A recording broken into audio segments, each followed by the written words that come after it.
On behalf of Amity Institute of Education, New Delhi, I extend a warm welcome to all the participants who have come today to participate in this 5-day-long workshop on relevance of the teaching of Swami Vivekananda, Shri Aurobindo, Mahatma Gandhi and J. Krishnamurti in context to the current educational scenario. This workshop has been granted to us by Indian Council of Philosophical Research, New Delhi, on a proposal submitted by us.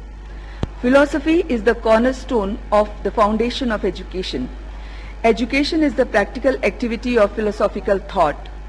With the growth of the global culture, we are slowly forgetting the role our philosophers have played in influencing not only our own countrymen but the whole world.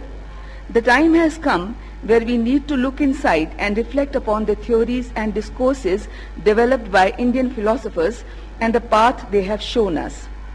It is with these thoughts that we submitted a proposal to Indian Council of Philosophical Research and proposed to conduct this workshop.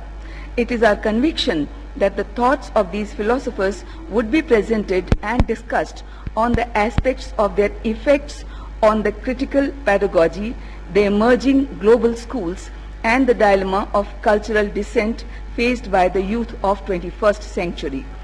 The sessions would be conducted during this workshop for understanding and establishing the relevance and review of educational influence and contribution by each thinker in the current scenario.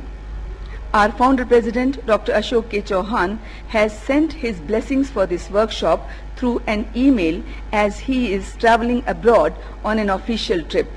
In his mail he has written, "My blessings and good wishes are with you for the success of this workshop. Had I been there, I would have come to your workshop for some time. Please announce that founder president would have gladly joined us, but presently he is away on his overseas trip. We hope that this workshop and its learning would help you all in integrating the new and the old practices with context to the current situation of the Indian education system." Thank you.